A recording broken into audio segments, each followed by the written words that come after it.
of a song. My partner, Brandstein.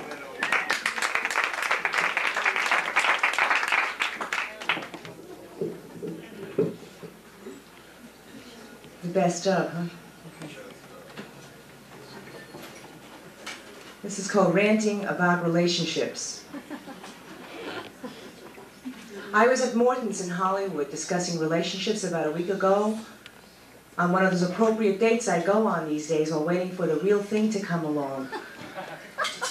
When surrender came up, as often does when you talk about relationships, which is a major topic of conversation these days, over the finest foods, over the finest wines, by the finest people. And I remembered that I never discussed this back in the Bronx.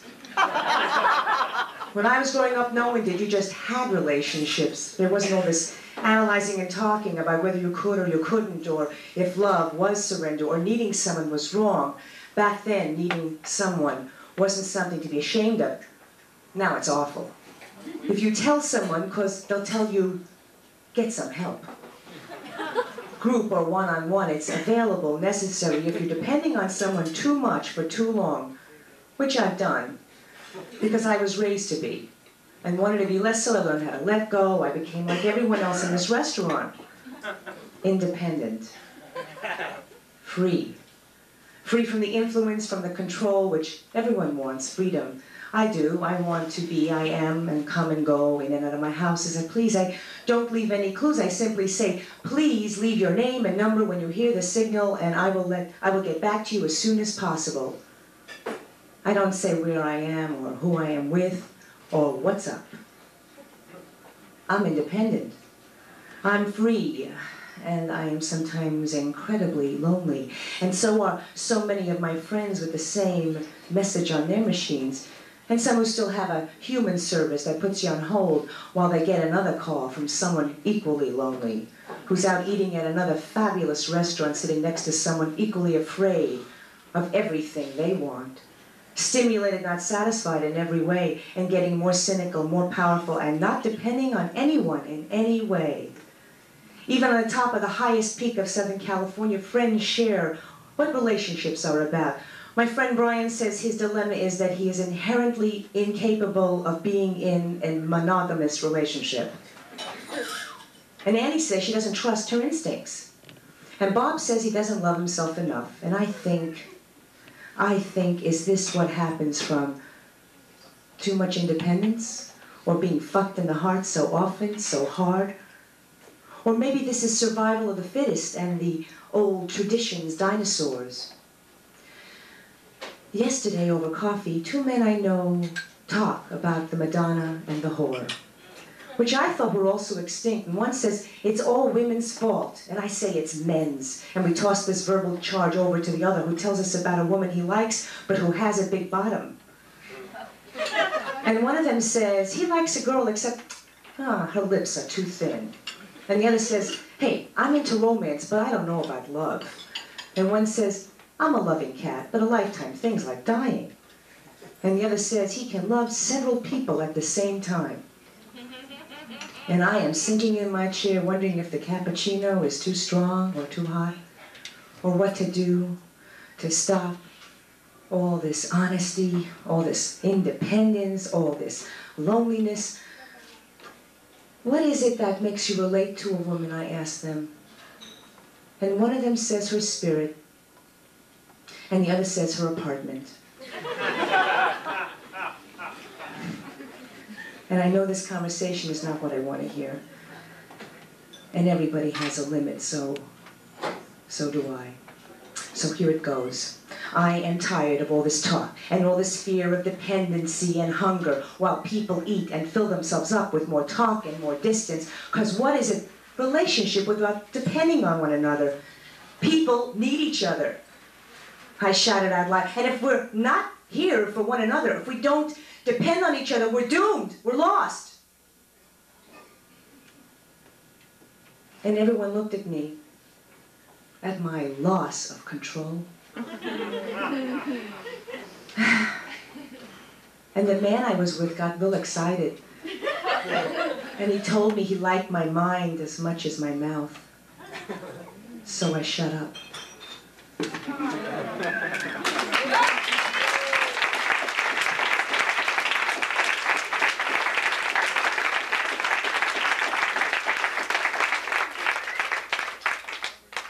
And now for my girlfriends.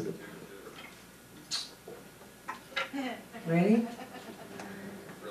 And then a man comes into your life. And then a man comes into your life, one you really like, and you feel more than obligated or nice. And then a man comes into your life, and he looks just like you like and says, you are right.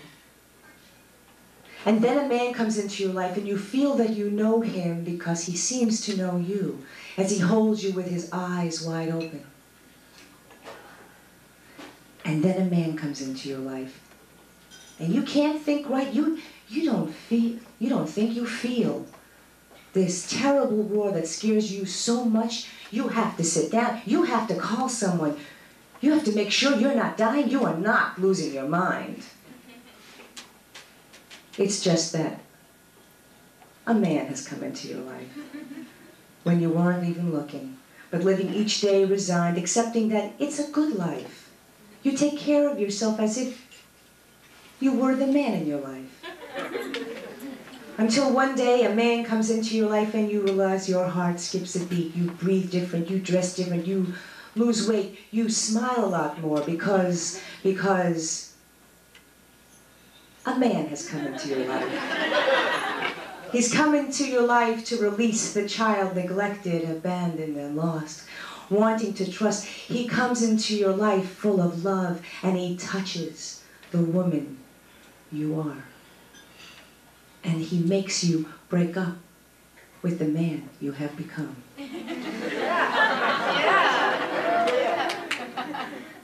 And you realize that this reason that a man hasn't been in your life all this time is because you didn't want to feel that much.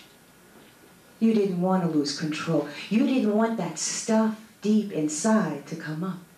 Mm-hmm. And then a man comes into your life.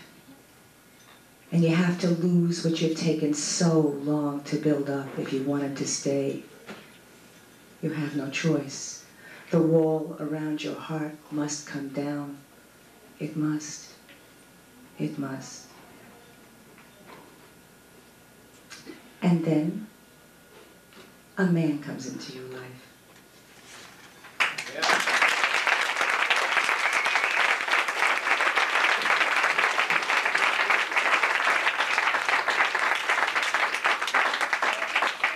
Thank you. Let me tell you about some of the stuff that's coming up. October 30th next week, we're having our Halloween show. The topic, Season of the Witch and the Whatever. Bring a costume and a poem. A party. Bring a costume. Okay, and trick or treat. We're having some great readers, John Barrymore, Susan Wojcicki, Toledo, Wanda Coleman, Austin Strauss, Pleasant Gaiman, Larry Hankin, Carrie White, and on and on. It's going to be Our Lady Eugenia Stewart will be here. The week after that, November 6th, the topic is Gimme Body. That's also going to be sort of our second anniversary show, so come out. It's going to be terrific. November 13th is Unchain My Art. And I just checked this out with Michael. I hope I'm making the right announcement. For November 20th, just because it just felt good to say so, we're going to have a topic called Sex Wars. Bring a gun. No. Anyway, let me tell you about some of the great stuff that's happening during the festival. Tomorrow, Thursday night, there's going to be a reading at Roslyn's.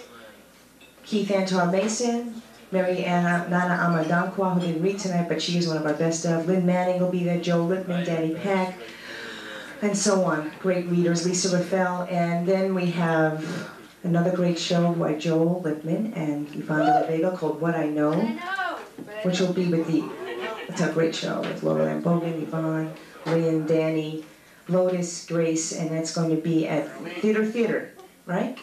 Okay. Wait, that's Sunday. And then, wait, so much stuff happened. And then my friend David Zaslav's got a great musical show on the 26th and the 27th at the Vine Street Bar and Grill And if you love his writing, you're going to love his music. So that's it. I think that's it. Oh, Rhythm of Torn Stars. Next Sunday, here, the 28th, a fabulous collection of works, including the great works of Michael Lally, being done, Super Lally, to be read and performed by a group of fabulous readers, artists, poets here at Largo. Harris is in it. M.K. Harris. Wait, he wrote it down. Wait a minute. I don't know. M.K. Harris. M.K. Harris, Sidney Walsh, Meg Foster, Joe Lipman, Michael Lally. I can't read all these. They're all going to be here, so be here. 7:30 Sunday night. 7:30 Sunday night. Here, it's great. Here, it's great. Listen, guys, thanks for being here and supporting the LA Poetry Festival and Poetry Month.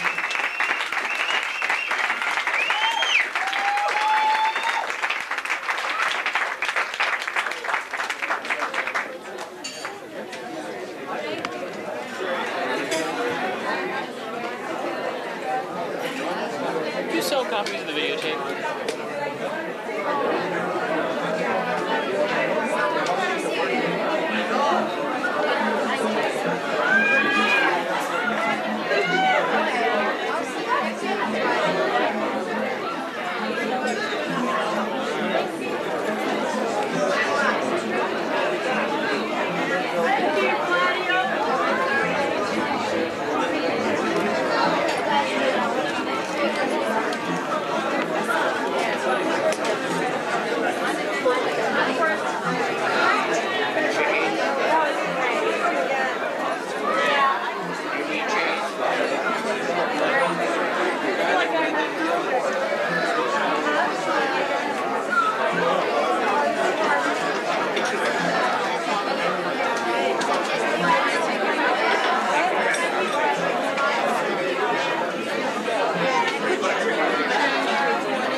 Your wife can always read, and vice versa.